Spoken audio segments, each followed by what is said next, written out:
The trailer cost me $200.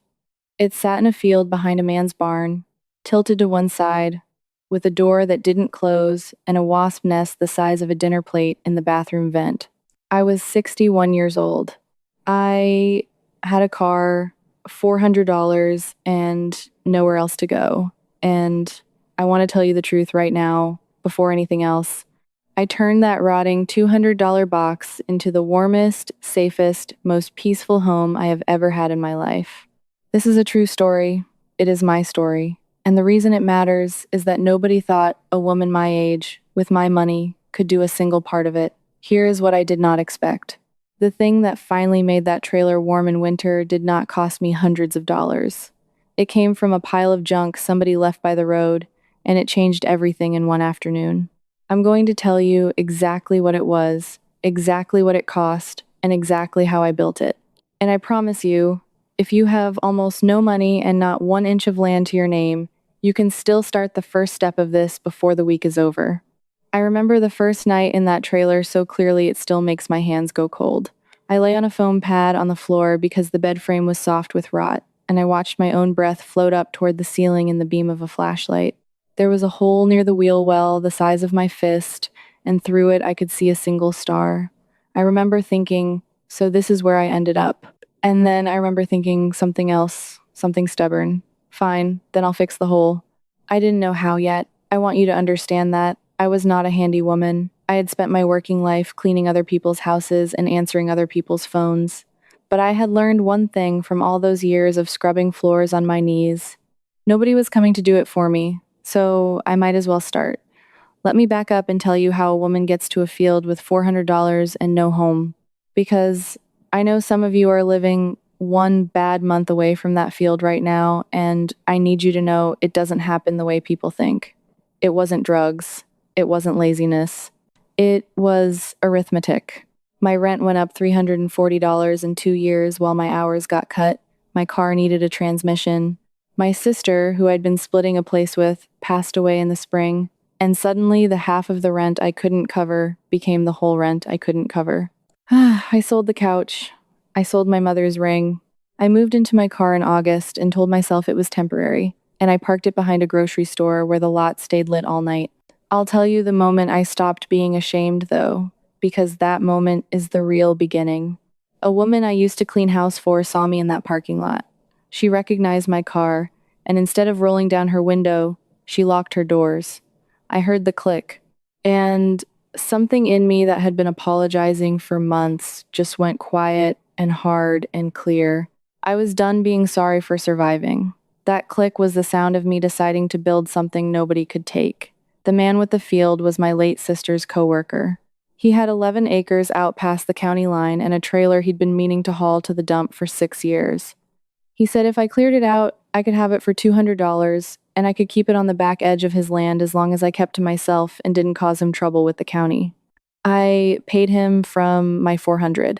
That left me $200 to turn a ruin into a home. So I got very, very good at free. The first enemy was not the cold, it was the water. Because a trailer that lets water in will rot out from under you faster than you can fix anything else. And I learned that the hard way in the first week when it rained and I found 3 separate waterfalls coming through the roof seams. I want to tell you what saved me, because it is almost embarrassing how cheap it was. There is a product for mobile home and RV roofs, a white liquid rubber coating you roll on like paint. A gallon covers a good stretch and runs around $30 to $50, but I didn't even start there.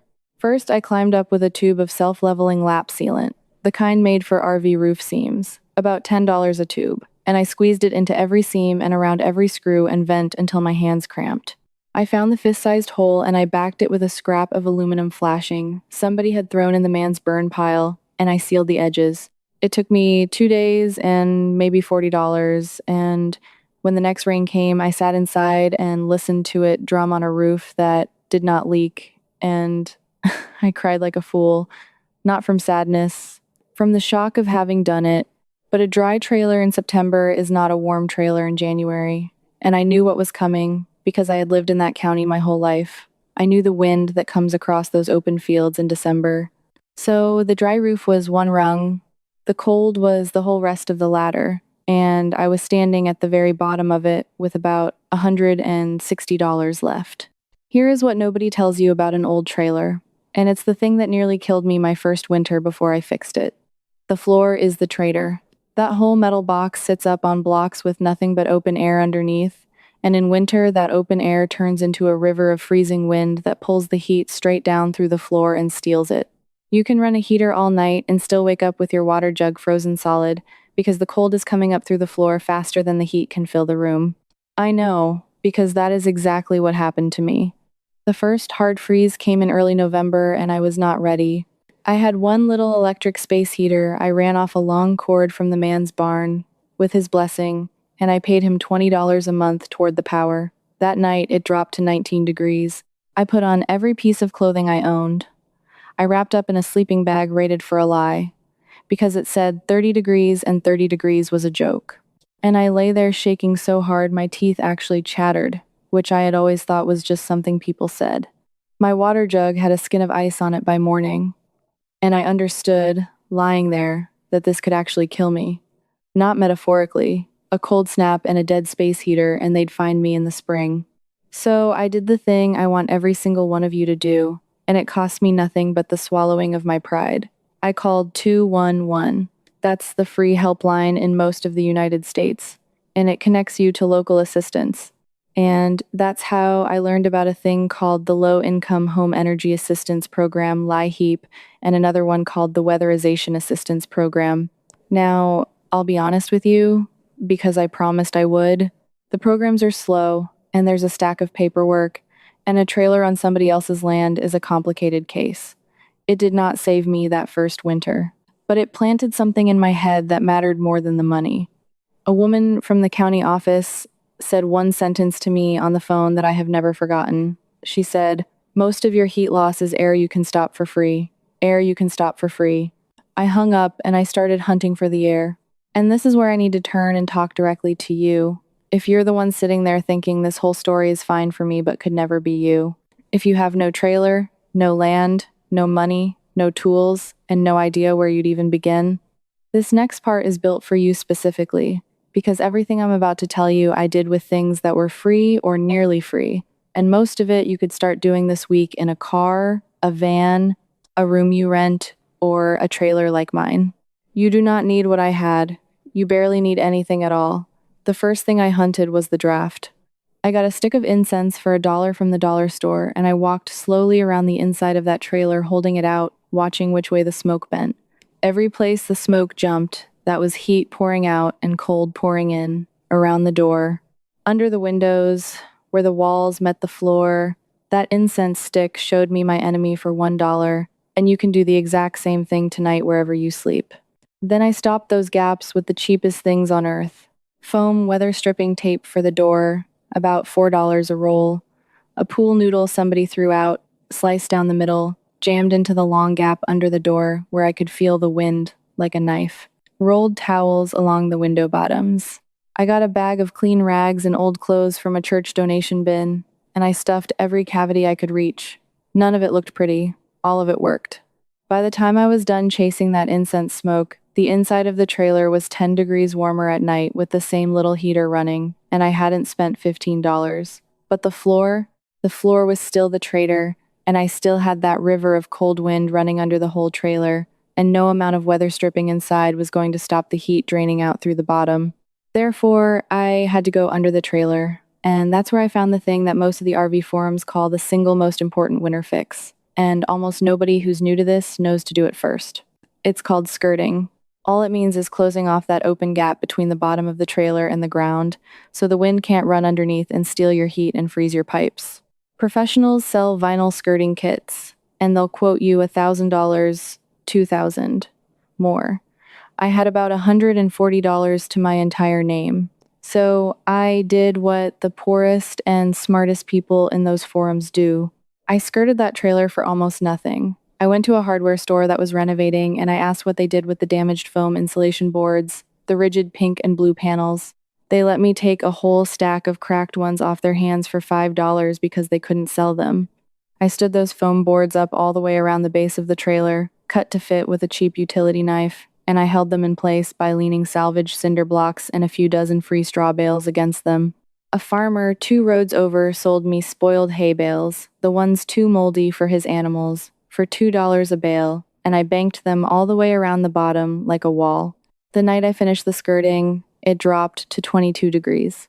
I ran the same little heater, and I woke up in the morning and my water jug was liquid. Liquid. I put my hand on the floor and it was cool but not cruel. I had cut that river of cold off at the knees, and the difference inside was something like 15 degrees overnight for a total cost of under $30. I sat on my rotting floor with my liquid water jug and I laughed out loud in an empty field. And here's the part that lit a fire in me, the part that turned my fear into something harder and more useful.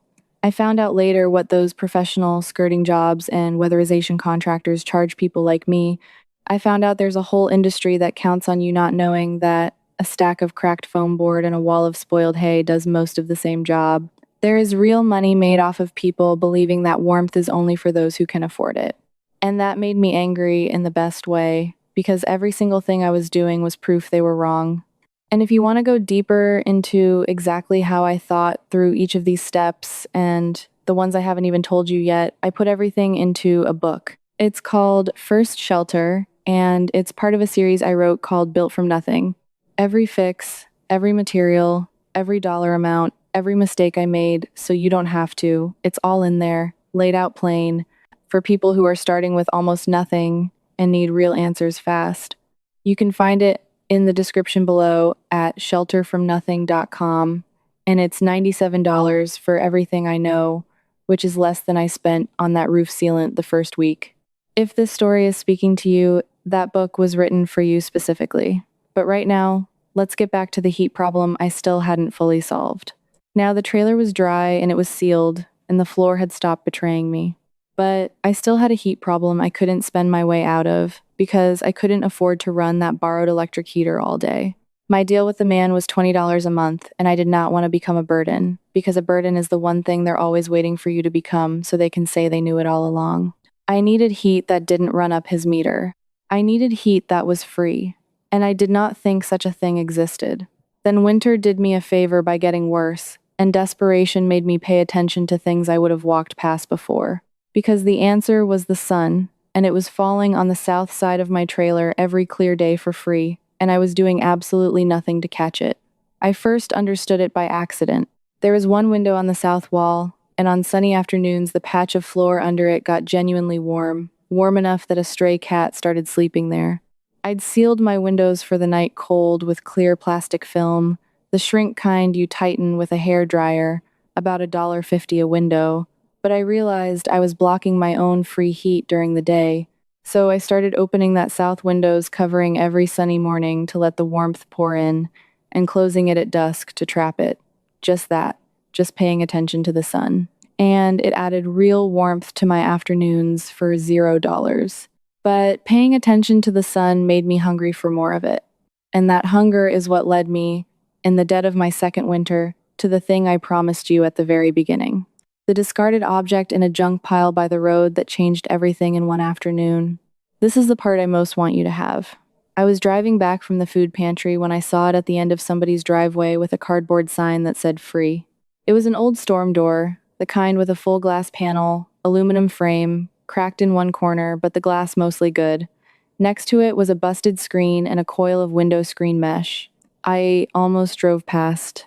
Something made me stop and load it into my car, and that old free storm door became the warmest thing I own, because here is what you can build, and I need you to hear how simple it is. It's called a passive solar air heater, and the version I built is sometimes called a window heat grabber. The whole idea is that the sun heats a dark surface inside a shallow glass-covered box, the air inside gets hot, and that hot air rises and pours into your room while cold air gets pulled in the bottom to be heated. No electricity, no motor, no fuel, just the sun and some dark metal and a pane of glass, doing what a greenhouse does. I built mine out of that free storm door for the glass front, a shallow wooden frame I made from pallet boards pulled apart with a hammer, and the dark heat-catching part came from something everybody throws away. Aluminum cans. I collected empty soda and beer cans from ditches and recycling bins, hundreds of them, knocked the ends out to make little chimneys, stacked them in columns, and spray painted the whole inside of the box, and every can flat black with a $2 can of paint from the clearance shelf. Black absorbs the sun's heat, the glass traps it. The cans give the heat a huge dark surface to build on and channels for the air to climb through. I cut 2 holes through my south wall, low and high, and I mounted that black box on the outside so the sun hit it square in the afternoon. Cold air from inside my trailer sank out the low hole, traveled up through those hot black cans behind the glass, and came pouring back into the room through the top hole as genuinely hot air. The first clear day I finished it, I held my hand to the top vent, and the air coming out was so warm I actually pulled back. I had built a heater from a roadside door and a bag of trash and a can of black paint, and it cost me under $15, and it ran on nothing but daylight for years. On a cold, bright, sunny day, that homemade solar heater raised the temperature inside my little trailer by 20 to 30 degrees while the sun was up, and it never cost me a single cent to run. Not one. On the coldest, clear afternoons, I'd sit in front of that top vent with a cup of tea and feel the sun's heat blowing on my face, heat I had caught with garbage, and I would think about the woman who locked her car door when she saw me. I wasn't angry anymore. I just felt sorry for anybody who thinks a person is finished because their bank account is. I want to be honest about the limits because I promised you the truth and not a fairy tale. That solar heater only works when the sun is out. At night and on gray days, I still needed my sealed windows and my skirting and my little electric heater to hold the warmth I'd banked. But that's exactly why it worked so well. The ceiling and the skirting kept the heat from escaping, and the solar heater poured new free heat in every sunny hour, and together they meant my heating bill for the whole of my second winter. The $20 a month I paid the man was often more than I even used. I got so warm that I gave the borrowed heater back for weeks at a stretch. A woman with $200 and a rotting trailer, telling the cold no. And the deepest thing I didn't expect wasn't the warmth at all. It was what the warmth did to me. When you are not cold, you can think. When you are not afraid of the night, you sleep. And when you sleep, you heal. I started a little garden in 5-gallon buckets I got free from a bakery, dirt I made from kitchen scraps, and the same spoiled hay. I put curtains up, made from fabric out of the same church bin that gave me my draft rags. I painted the inside walls a soft, pale yellow with mistant paint the hardware store sold me for $3 a gallon because somebody had ordered the wrong color and walked away. I planted 2 rose bushes by my 2 steps. The man who sold me the trailer walked back to look at it one spring day, 2 years in, and he stood there a long time not saying anything. Then he told me he'd planned to charge me lot rent eventually, but he'd changed his mind because I'd turned his junk pile into the nicest looking spot on his whole property, and it made him proud just to see it from his kitchen window. He asked me how I learned to do all of it, and I told him the truth. I told him I learned it the same way anybody learns anything that matters. I had no choice, and I refused to quit, and I paid attention. So let me give it all back to you now, plain and simple, so you can start. Find your drafts with a $1 incense stick and stop them with weather stripping and rolled rags and a cut-up pool noodle. Seal your windows with $1.50 plastic film and open the south-facing ones to the sun by day. If you have a trailer or a camper, skirt the bottom with cracked foam board and spoiled hay bales before you do anything else, because the floor is the traitor and the wind underneath is the thief. Call 211 and ask about lie heap and weatherization, and don't you dare feel ashamed doing it, because that help exists for exactly you. And when you're ready for the thing that felt like magic, build the solar heater from a free storm door, a pile of black painted cans, and a $2 can of paint, and let the sun pay your heating bill. None of it requires money you don't have. None of it requires land you don't own. Most of it you can start in a rented room or a car tonight with a dollar store incense stick and your own 2 hands. That's the whole secret. There is no gate. There never was. They just wanted you to believe there was. What I want you to walk away with is not the foam board or the cans or the storm door, though I hope you build every bit of it. What I want you to walk away with is the feeling of a woman who was written off, who heard a car door lock in a parking lot, and who built herself a warm and beautiful home out of things the world threw in a burn pile. If I could do that at 61 with $400, then whatever they've told you that you're too old or too broke or too far gone to do, they were wrong about you the same way they were wrong about me. You are not the kind of person who gets written off and stays down. If you've watched me this far, I already know that about you, because the ones who quit never make it to the part about the cans.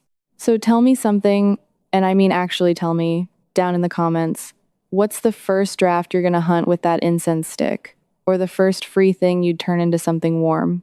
And tell me where you're watching from, because I read them, and I like to picture all of us out there in our fields and our vans and our little rooms, refusing to be cold. Write it down.